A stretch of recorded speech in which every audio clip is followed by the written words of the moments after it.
Hello everybody, Ben Woodruff here. Today's Falconry video is entitled A Profane Rant About Feathers.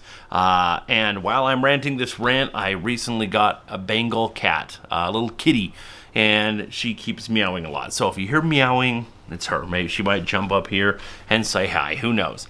But a profane rant about feathers. I'm going to cover a lot of interesting topics on this. Some of it you may not be aware of. And, trying to get all the facts straight in my head and down on paper. Share your views in the comments. If you disagree radically with me, share your comments. I do want to hear other people's perspectives. And again, I'm sharing this mostly as the perspective of somebody living in the United States with the laws of the United States. So, I got some feathers here. These are macaw feathers. I have raised macaws for years. I sadly don't have any right now, but I've kept many, many macaws.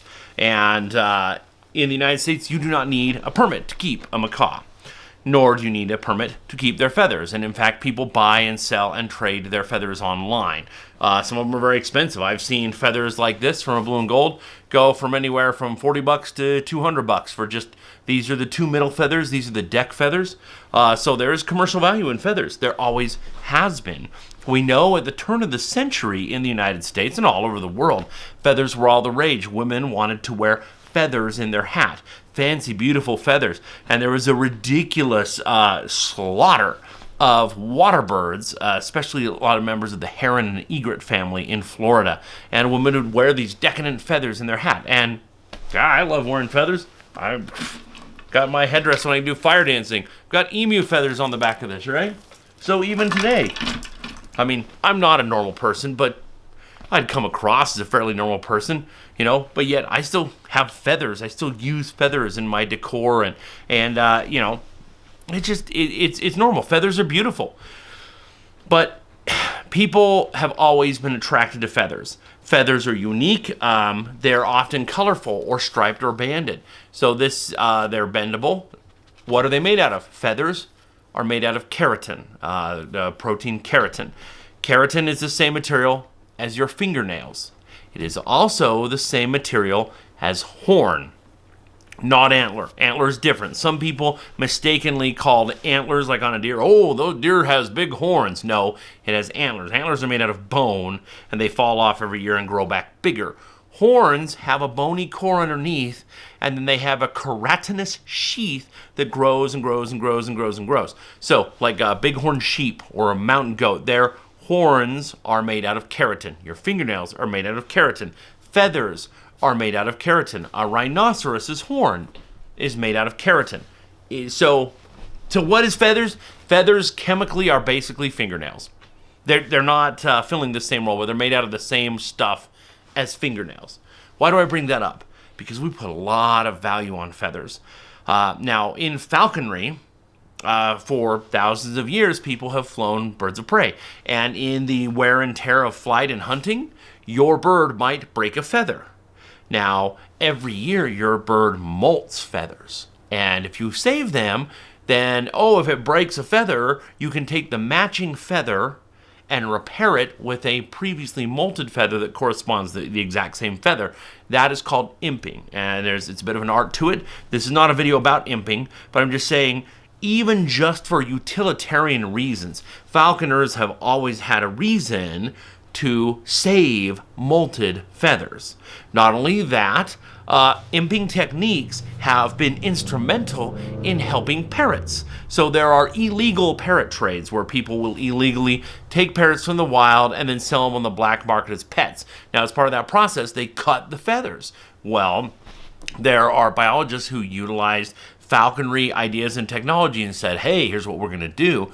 When we confiscate these parrots, we are going to imp feathers from other molted parrots on them so they can be released back into the wild. And then, of course, the next year they'll grow a brand new set. It's kind of interesting how that can work. But back to the feathers or the turn of the century. People have a mixed relationship with birds and with birds of prey, specifically with raptors. We're inspired by them. We use them as symbols. The national bird of the United States is a bald eagle. And how many countries have put an eagle on a flagpole? It's a noble, inspiring bird. Owls are often associated either with something noble, like with Athena, or something evil. Many Native American tribes view owls as evil. So again, that feather carries a lot of symbolic and spiritual power. Something like a condor. A condor's feather is huge. A primary from a condor feather is like about this. Well, it's even longer. It's off screen. Golden eagles like that, and condors like that. So these are very symbolic. And if you anciently were to wear a feather like that, you could be associated with that thing. So it'll be kind of like similar. Like I'm not wearing it right now, but I'm usually wearing a lion claw necklace that I made, and I have woolly mammoth ivory beads that I carved. And so that's kind of associating. It's like I like to be associated with animals, nature, the wild, and ancient times. And even though I dress fairly normal for the modern age, I like, pushing back on that a little by wearing a lion claw necklace. It's kind of like, yeah, I don't like the modern age, but I'm in it, so I'm going to express that. Feathers do that. Feathers give the way to wear a feather, or wear a bunch of feathers can do that. They're also, some of them are incredibly vibrant. If you look in a lot of tribes all over the world, all peoples have always used feathers. I'm thinking today there's these beautiful birds in Papua New Guinea, and they do all these elaborate dances, these birds of paradise. Humans harvest those feathers, and they emulate some of those same dances that the birds do. And some of these feathers are so decadent and wild and brilliant, but you're killing birds to get these feathers. And depending on who you talk to, this is either very bad and could be harmful to their populations, or depending on which documentary you watch, they'll say, well, the people native to the land know how to carefully manage the proper amount of birds killed. Really? Maybe they do, maybe they don't. I don't know. But that's just kind of an interesting point. People all over the world have always done this. And so again, in the turn of the century, the 1800s turning into the 1900s, women wanted to wear hats, and the Industrial Revolution had happened, so there was a big population boom in humans all over the world, and there was a big boom in consumerism and fashion. And instead of just having rudimentary clothing, fashion has always been a human thing, but this kind of exploded. And so a lot of birds were getting killed for this reason. The same thing earlier I was talking about how the kind of vaunted and sacred way that people view birds, and they can fly, for one thing. They can absolutely fly, and they emulate a lot of attributes that we would like. Some birds can swim, so almost all birds can fly, they can dive, they can be fast, they have incredible eyesight. Some of them are very fast, powerful hunters. These are attributes we might want to be with. But at the same time, people also had kind of this negative attitude, especially ever since guns were invented, where raptors were viewed as competition. It's like, I want to go out with my shotgun on my lands and go and hunt grouse. Oh, but a goshawk killed a grouse, so I'm going to kill a goshawk. And I'm just going to have this idea that goshawks are bad, hawks are bad. And this spread all over the world. It was very prominent in the United States. People would just kill hawks. It was just considered doing a good thing. Well, hawks might come and eat your chickens. So if you see a hawk, kill it. Boom, I killed a hawk. Well, that was actually an eagle. Boom, I killed a hawk. Well, that was actually a vulture. Boom, I killed that goshawk that was eating my chickens. Well, actually, it was the goshawk, not the red tail. You killed a red tail. So the idea was just kill birds of prey. If you see one, if you're out hunting something else, if you see a bird of prey, kill it, and then hang it up. People would just hang up birds of prey. Now, there were some hot spots like Hawk Mountain in the eastern United States where migration and routes would funnel through, and people would just go there in mass and just kill them. And just like, look how many hawks we killed. We did our civic duty. Look how great we are. We had the same attitude with jackrabbits. Jackrabbit populations go up and down, but if there's a boom year, they're going to decimate your crops. And so there's this idea that jackrabbits are target practice. You just kill them and leave them. You don't even eat them. And that's kind of how I was raised, not by my family, but the culture. I grew up in the 1900s, and the attitude was, you know what? If you see a jackrabbit, kill it, leave it. And I was like, well, wait, aren't we going to eat it?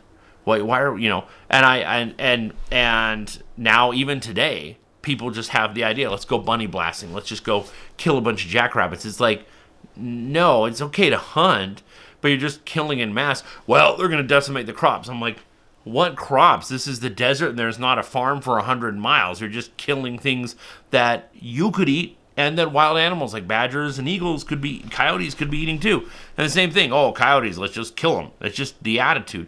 Certain animals, we've given that attitude. Coyotes, hawks, and it's not good. Doesn't speak well of humanity. That attitude has kind of started to shift.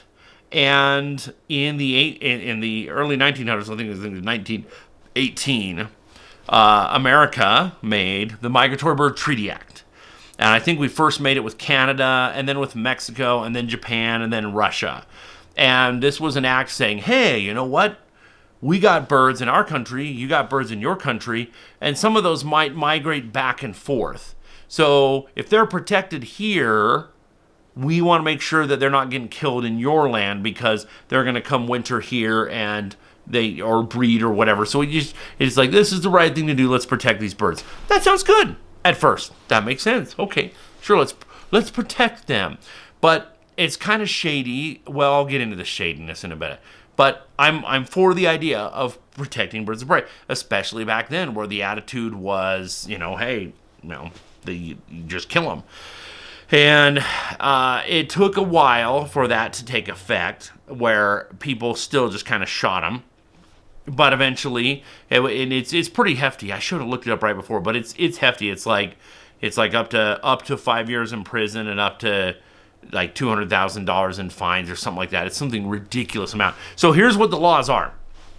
The laws are, they're protected, but it's that you can't do certain things. So you cannot possess let me start over. The Migratory Bird Treaty Act does not just cover birds of prey. It covers like 800 different species of birds, and including birds of prey, but a bunch of others too.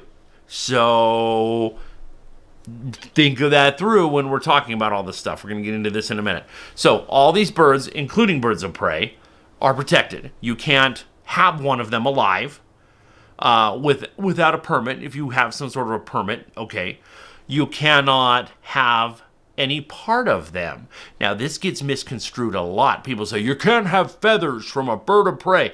No, you can't have any part of a bird that's on the Migratory Bird Treaty Act list. So, what if it's a robin? No, you can't have a robin. It is as illegal to have a feather from a robin as it is to have a feather from a red-tailed hawk. It's the same laws. Nobody thinks that. Everybody thinks, you just can't have birds of prey. They're special. They used to be evil. Now they're special. That's kind of wild. That's how it is. And because it's parts, it's not just feathers. So, for example, you might be somebody who's like, hey, I shot an owl and I cut off the foot, dried it out, and I have it hanging from my rearview mirror. That's a part of a bird on the list. That's illegal.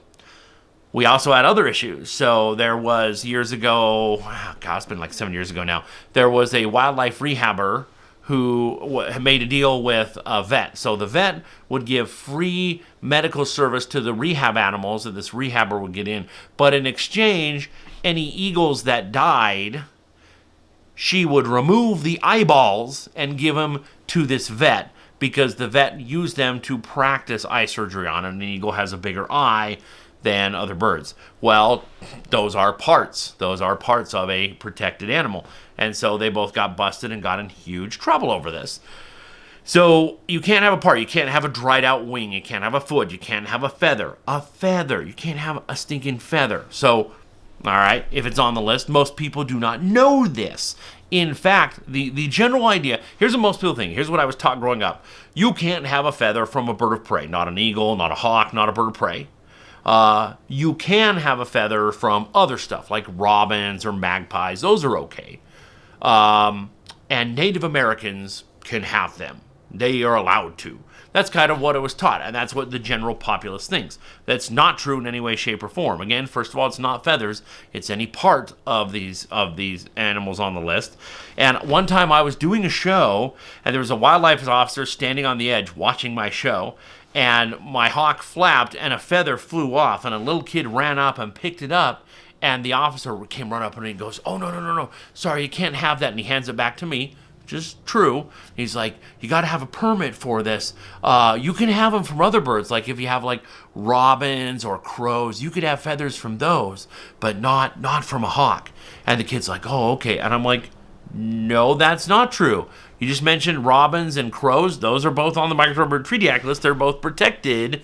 You're wrong. You don't know your own laws. You just kept this kid from breaking a law and then instructed them on how they could break another law.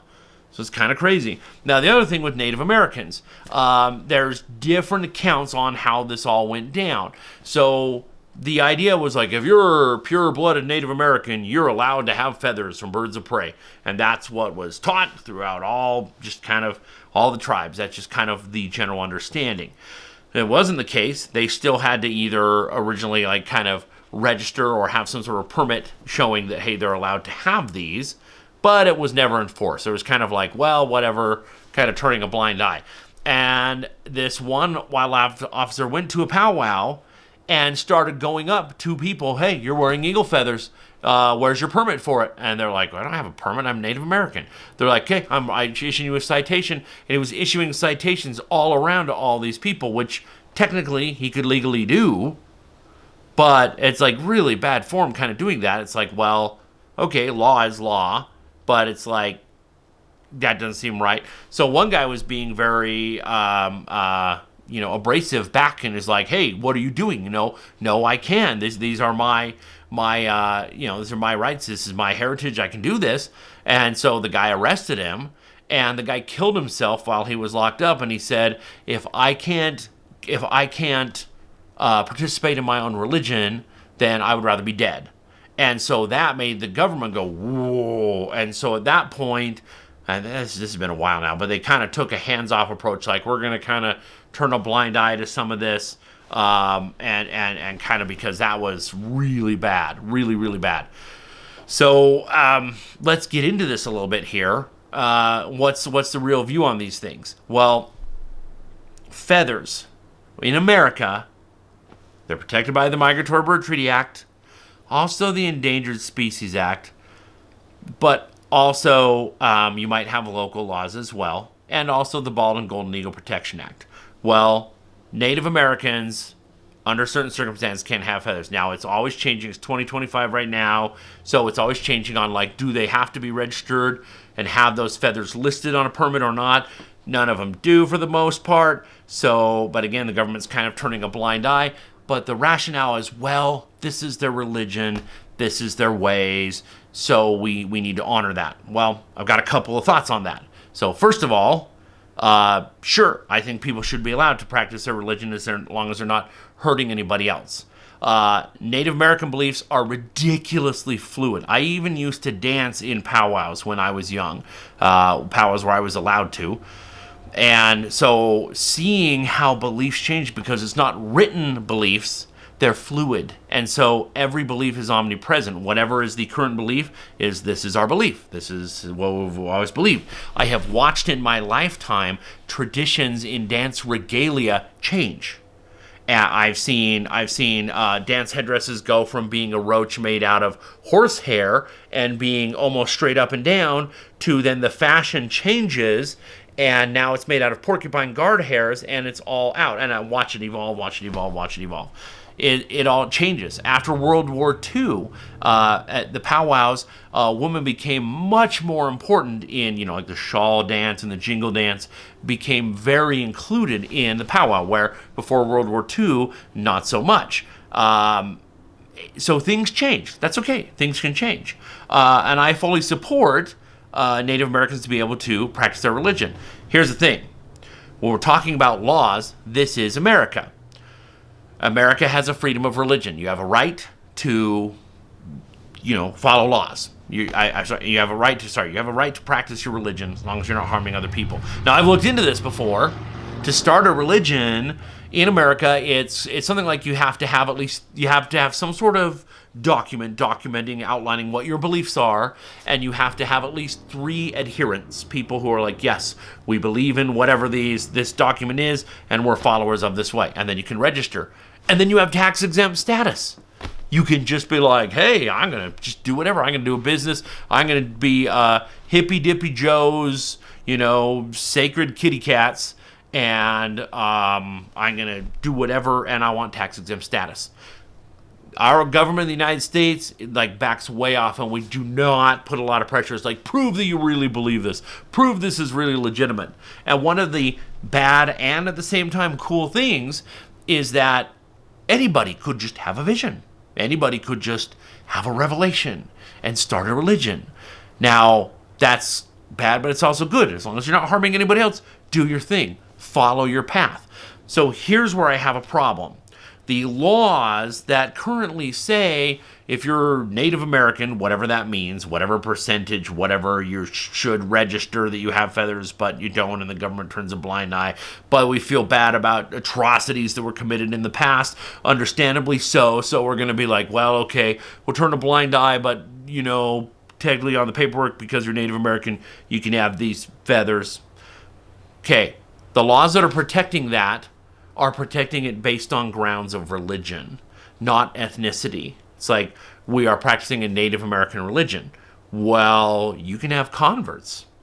You could be this religion, and you could convert to this religion. So if you're a convert, but you're a religious devotee and very sincere, why can't you? So, for example, this is going to get deeper. Trust me, you guys. This will tick off some of you guys. Tell me in the comments why this bothers you. Tell me your viewpoints. I want to hear it. So if you are a person who's like, hey, I really believe in a Native American belief system that I've been taught or shared or whatever, and I'm a follower of it, and I want to practice it. I want to practice my religion. It's protected by the Constitution to do so. Should not legally, I don't care about what's right or wrong as far as the morality of this. I'm talking about legally, should that person not be allowed? Hey, I was out in the desert and had a vision, and an eagle is now my spirit animal, and I need to have an eagle feather to stay connected to my spirit guide. Now that sounds so froofy and hippy dippy, but legally, shouldn't that be protected? Or again, if you're a convert to a new religion, shouldn't you be able to? Also, for that matter, just again, if you have your own experience, we legally on the book say, 3 devotees and a document saying, here's what it takes, we're a new religion, you're a new religion. So if you say part of our new religion is eagle feathers are sacred to us, or the red tail is a sacred bird to us, and we need to have access to red-tailed hawk feathers for our worship services. Now, you can be like, well, there's not a tradition of it. There's a tradition in Native American culture of using feathers. Okay, well, let's take a look at that. Here's the interesting thing. That argument has been made. Scottish chieftains in the United States said, hey, wait a minute. Our tradition is the Scottish chieftains get to wear eagle feathers. So we should be allowed to legally have access to eagle feathers and to wear them and display them at our Scottish festivals and our Scottish events. And the government's like, oh, whoa, didn't expect this. Oh, white people that are, have a tradition with it. I guess so, yes. Okay, we'll sign the paperwork and we'll do this. And the problem with any of this, by the way, the Migratory Bird Treaty Act is a if we feel like it kind of set of laws. It's not like you as a citizen have these rights. No, it's like, no, the answer is always no unless you convince us otherwise. So it's not like, well, I want to get a driver's license. I'll do this, this, and this, and the government has to give it to me. It's not like that. It's not like, hey, I'm a Native American and I want to have you registered to have some feathers. Ding, ding, ding, here it is. No, it's not cut and dry. It's like convince us. To get an education bird, you have to strong arm the government and convince them, please, I'm going to do these shows and all stuff. It's like, it's not friendly because it's based off of the Migratory Bird Treaty Act, which normal citizens cannot vote on because it's a treaty with other countries. Normally, treaties are put in place if it's like, oh, we're having a war, now we're going to have peace. What are the terms of this treaty that we're going to make between our countries? That's how it works. You can't vote on a treaty as a citizen, and that's how they did it. So that's what I hate about the Migratory Bird Treaty Act, is that it's very sneaky in how it went about doing things, because there is no way to vote things in or out with any sort of ease. And it gives you a chance for the government to just kind of squash you with their thumb. So, back to the feathers themselves. There are currently where the government allows permits and allows certain Native American tribes to ritually kill eagles. I won't mention the tribes because I don't want people being all mad at me for bringing it up, but I mean, you can look it up online. And that is part of their tradition. That is verifiable, at least since the 1800s, that, hey, we're going to get a baby eagle, raise it to the age where it's fully feathered and would be leaving its parents' nest, then we're going to ritually sacrifice it, and we're going to harvest the feathers and keep it. So that's being allowed. Certain people in this country are allowed to legally kill eagles. But you and me and normal Joe off the street are not allowed to have any feather from any bird for the Migratory Bird Treaty Act list. Now, I understand that the original intent of these laws was to protect the birds, and it did. But the problem I have is this. First of all, the world has changed. The amount of hunters are tanking. I'm the biologist on Skinwalker Ranch, and the guy who comes and does all the game cams for us, his company is like cutting edge, and he said, oh yeah, hunting is going so down that with game cams we're having to now market this as like, these are at least wildlife watching opportunities, because otherwise we know that our company is going to go bankrupt in the next 15-20 years. There is no interest in hunting is waning. It's fine, whatever. Okay, humanity, hunt or don't. I don't care. But right now, anybody who wants to shoot a bird of prey is going to do it regardless of the laws that are in place. If you have a law and you say, hey, these birds are protected, don't shoot them. I don't care. I'm in the middle of nowhere. I feel like it. I'm going to shoot them. The people who are going to do it are doing it now anyways, regardless of whether or not there is a law. That law is not stopping them. It's the same problem we have with golden eagles. Golden eagles kill sheep, and falconers worked with the government and tried to make a way to say, hey, look, if they're eating these sheep, we know these ranchers are just going to kill them because they're protecting their livelihood. They can apply for a depredation permit to have an eagle person come and trap them and take them off. Will you let us do this? And they said yes, but now they've limited it. And they said only 11 falconers in the country a year are allowed in a drawing to be able to pull a golden eagle that's killing sheep. And I'm like, why? Because you should just open it up. Any rancher who says, there are eagles killing my sheep, send a falconer here to catch this eagle, take it off the ranch, and train it in falconry and use it in their state. They should automatically do that, because the ranchers, it's their ranch, it's their livelihood. They're just going to kill the eagle anyways. If you're like, well, sorry, there's only 11 slots of eagles to be taken. It's like, what are you doing? Eagles are getting slaughtered by the windmills and nobody cares. The government's like, yeah, we don't really care about that, but only 11 people in the country. How many eagles are killed every year by ranchers trying to protect their livelihood? It's no different. If somebody was coming and just robbing your bank, you'd have something to say about it. Well, that's what's happening. An eagle killing a sheep. I don't fault a rancher's intentions to protect their livelihood. I think the answer is have falconers come in and do it. The Migratory Bird Treaty Act is both very bad and very good. My current thinking has shifted radically. Current administration in the United States has threatened to get rid of the Migratory Bird Treaty Act. I doubt that'll happen. But at first I thought about it, like, well, what if that did happen? How would I feel about it? And the big thing is, right now, feathers are bought and sold. And live birds are bought and sold, right? So migratory birds, their feathers cannot legally, which those are not migratory birds, they cannot legally be bought and sold.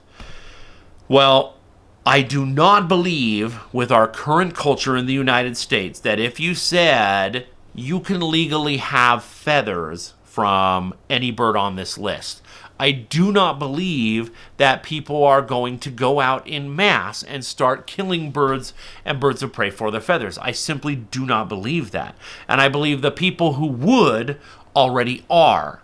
So what I think should happen, forget the rest of the Migratory Bird Treaty Act about whether or not you can keep a bird of prey with a permit, without a permit. I'm not talking about all this stuff. This is just about feathers. Here's what I think the answer is. I think things should be rewritten, and I think you should not need a permit of any kind for any feather. Now, you will have some people that may kill birds of prey for their feathers, but here would be the caveat. They cannot be bought or sold. If you say it is illegal to buy or sell feathers from birds on the Migratory Bird Treaty Act list, but you can have them. If you find one on the ground, you can have them. If you have a bird that molts them, if I'm a falconer and I can legally have these feathers, my bird molts them, I can give them to my neighbor, no problem. They're just feathers. It's just fingernail material. Who cares? There have been people who have been arrested and sent to jail because they found a feather and they had it. Fingernail material. That's ridiculous. Absolutely and utterly and completely ridiculous. So people, you're like, well, people might kill eagles and sell them. People are doing it now. Again, I'm not going to go into details so I don't want to incriminate anybody. I am in a lot of circles with many Native American tribes, and I happen to know for a fact behind the scenes, there's shady stuff that happens with eagle feathers. There's deals and, hey, will you do this for me? And as a gift, I'm going to give you, right? So anytime an eagle dies at a zoo or at a rehab facility, those dead bodies are taken to the eagle feather repository and they're divvied out to certain Native Americans. And I happen to know that shady stuff happens where this tribe over here has a casino and has a lot of money. This tribe over here is not so wealthy. This tribe is slipping money and being like, hey, give our tribe preferential treatment on this list. I happen to know that for a fact is happening. Not cool. There also is a new thing now that I have mixed feelings on, where they're now funneling out all rehab eagles. There is a center to just keep eagles as living feather factories, where it's like, hey, we're going to keep these eagles and we're going to be this big, cool place, and we'll keep the eagles and we'll get all this funding and all these donors because we'll be very prestigious. But now all the rehab eagles are going there. So if you're a wildlife educator, like I haven't gotten a new educational eagle for a number of years because of this. Because now anytime if there's an eagle, oh, this eagle is missing a wing, or this eagle is blind in one eye, or survived West Nile virus and is loopy in the head, needs a permanent home, they all go to this Native American run facility so all the feathers can go to Native Americans. So again, at first that sounds good. Well, that's right. But again, we're in 2025.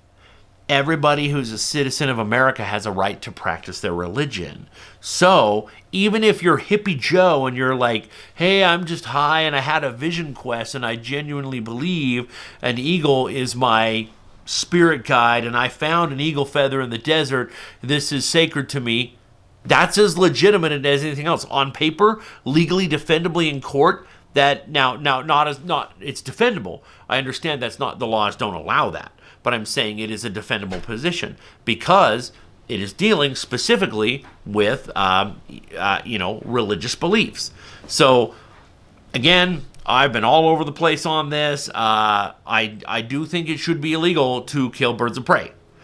I think keeping them should be governed to keep a live bird of prey, falconry, rehab, wildlife education, zoos. I think it should be regulated. I don't think it should be regulated as strictly as it is, but I do think there should be some regulation. I think it should be illegal to kill them, but I think having their feathers, which again, these are totally legal. Anybody could have these. Having their feathers anybody should be able to have them. No permit required. It should be illegal to buy and sell feathers from birds on that list to try to deter people from killing them. But again, people are doing it right now. All the time I see people, in rural areas where they're, hey, we got eagle feathers hanging. They found some feathers in the desert and there's feathers hanging from their, rear view mirror. And people just do that. People just do that and think nothing of it. And there should be nothing of it. It should just be, this is fingernail material. That should be all that it is. So, again, been all over the place. Been very ranty. Probably offended many people. If I have, I don't care. but tell me your opinions. Tell me your views on this in the subject, in the comments, because I would love to hear your points of views. So again, my perspective of this. If we're living under the laws of the United States and we have freedom of religion, I think anybody who, well, first of all, I think anybody should be able to have any feathers from any bird, period, but you cannot buy or sell them. So all feathers are legal. Doesn't matter if it's a protected species or not. I don't care if it's an eagle. I don't care if it's a hawk. I don't care if it's a robin. Anybody can have a feather. You can have tons of feathers. You can have a wing, whatever. You can have bones. That's fine. Okay? But you cannot buy them or sell them. You can give them away as gifts back and forth to people. And yeah, there might be a little bit of shady stuff, but not much. So that's the first thing. Anybody can have feathers. Second of all, you should be able to practice your religion with feathers. So if you get them legally, if you get your feathers legally, you should be able to use them in any religious manner you see fit in the United States. I do think that birds of prey should still be, it is illegal to kill them, to harm them in any way. And I think if you're going to keep a live one, that should be regulated. There should be some sort of laws, falconry or otherwise, that have regulations about that. But that's kind of my take. I think it's ridiculous the amount of pressure that's put on birds of prey and people who keep them compared to other birds. I know people who have had, because like, well, what if they're protected or what if they're rare? I've seen red-fronted macaws, which are endangered, go back and forth on the market. Nobody cares. It's like, it's a parrot. Who cares? It's a parrot. Yeah, but it is endangered, so it's listed on the endangered species list. So technically, you should have to have a permit to keep it. Yeah, but I got it at a pet store. It was captive bred. Who cares? Well, what if it was a peregrine falcon that is not endangered but used to be? And what if that's like 5th generation of captive bred? How is that any different than a captive bred red-fronted macaw that you're like, well, it's not from the wild, so it's okay. Well, same thing with the falcon. But again, I'm not talking about the live birds. My big thing is the feathers. I hope you see my perspective on this. Again, this kind of thing is a hot topic thing. And again, what gives us a right? Well, we all share the planet with these animals. We are all biological creatures. We produce keratin. Hair is keratin. Fingernails are keratin. Feathers are keratin. It's all the same thing. So what's the big deal about keeping a feather? And again, I think the common sense, most people are under the impression that if you just find a feather in the forest, it's okay. It should be, but legally it's not. So if it's kind of like people going 5 miles an hour over the speed limit, everybody does it. I think a lot of people, in the forest and you pick up a little robin feather, your kid, you're like, oh yeah, and you put that, and that's something you take to show and tell at school. You tell people about it, and it's like you never would think that little robin feather, you could have some wildlife officer come and raid your house and arrest you and throw you in, give you $200,000 fine and 5 years in prison for having a robin feather that you found on the ground. I think we all can understand that defies reason and common sense. But because the laws are stinking treaty laws, it takes more than an act of Congress to get them altered in any way. So I don't think the current administration will actually go through and get rid of the Migratory Bird Treaty Act. But if they do, I've got mixed feelings because, again, I think these birds should be protected. But I think it's ridiculous that I think anybody should be allowed to have their feathers as long as you're not buying or selling them. So that's my thoughts on the matter. So thank you for listening to a profane rant about feathers. It's different than what I normally do, but it's been on my mind for a couple months, and finally I'm like, I'm gonna do this video. So hope you enjoyed it. If you haven't already, if you could hit subscribe, I very much appreciate it. If you want to support me on Patreon, there's a link down in the description. And as always, happy hawking.